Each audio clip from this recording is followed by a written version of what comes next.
आकाशवाणी भोपाल से प्रस्तुत हैं प्रादेशिक समाचार।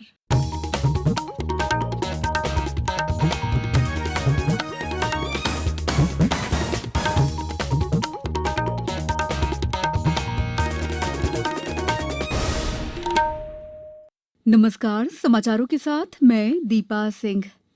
प्रधानमंत्री नरेंद्र मोदी कल स्वनिधि संवाद के माध्यम से वर्चुअल कार्यक्रम में पथ विक्रेताओं के साथ चर्चा करेंगे। योजना के क्रियान्वयन में मध्य प्रदेश देश में अव्वल है। प्रधानमंत्री के संवाद कार्यक्रम का प्रसारण प्रदेश के 378 नगरीय निकायों में सार्वजनिक स्थान पर सोशल डिस्टेंसिंग के साथ देखा जा सकेगा। वेबकास्ट के माध्यम से भी इसका प्रसारण होगा और फेसबुक, ट्विटर जैसे माध्यम से भी इसे दिखाया जाएगा। प्रधानमंत्री स्वनिधि योजना पर मध्यप्रदेश की प्रगति पर आधारित लघु फिल्म भी देखेंगे। गौरतलब है कि योजना के अंतर्गत प्रदेश में 4 लाख पथ विक्रेताओं को परिचय पत्र और वेंडर प्रमाण पत्र जारी किए गए हैं। कुल 2,40,000 पात्र हितग्राहियों के आवेदन पोर्टल पर बैंकों के समक्ष प्रस्तुत किए गए हैं। इनमें से अब तक 1,15,000 हितग्राहियों को मंजूरी मिल चुकी है। बालाघाट जिले में इस योजना के अंतर्गत 1,450 आवेदनों में ऋण स्वीकृत, 821 प्रकरण ऋण वितरित किए जा चुके हैं।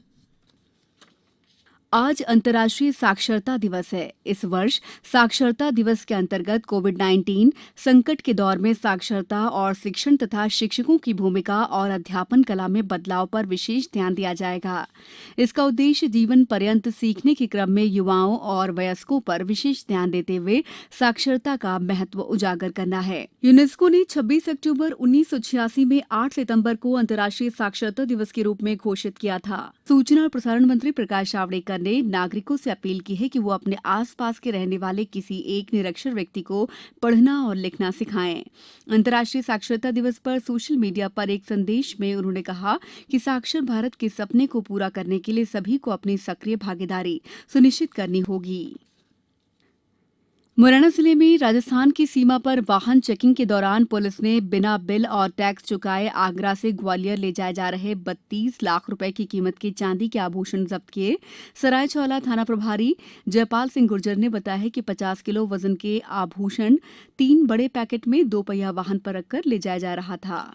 उसको अपन ने घेरकर पकड़ा और उसकी स्कूटी में चेक किया तो लगभग 50 किलो चांदी, जिसकी कीमत लगभग 32 लाख रुपए है, वो उसके पास थी। इसके कोई उसके वैध कागजात उसके पास नहीं पाए गए थे, जिसको अपन ने जब्त करके और अग्रिम कार्रवाई हेतु आयकर विभाग को सूचना दे दी गई। वरिष्ठ अधिकारियों को अवगत कराया गया।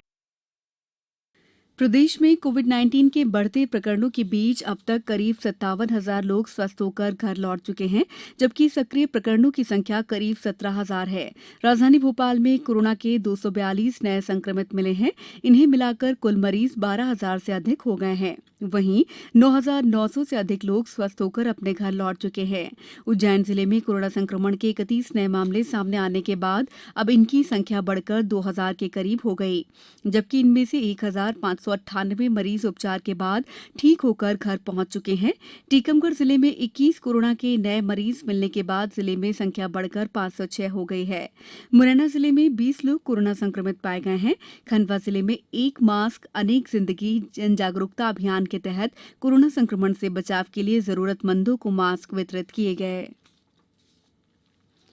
मुख्यमंत्री शिवराज सिंह चौहान आगामी 18 सितंबर को प्रदेश के 21 लाख किसानों को वन क्लिक से 4,600 करोड़ रुपए की बीमा राशि उनके खातों में अंतरित करेंगे।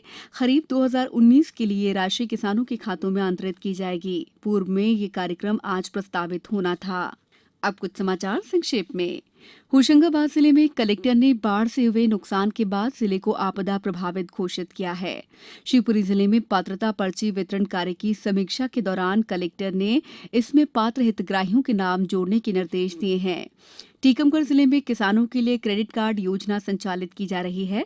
इसमें उन्हें फसल और अन्य कृषि कार्य के लिए राशि उपलब्ध कराई जाएगी। इस बुलेटिन में बस इतना ही।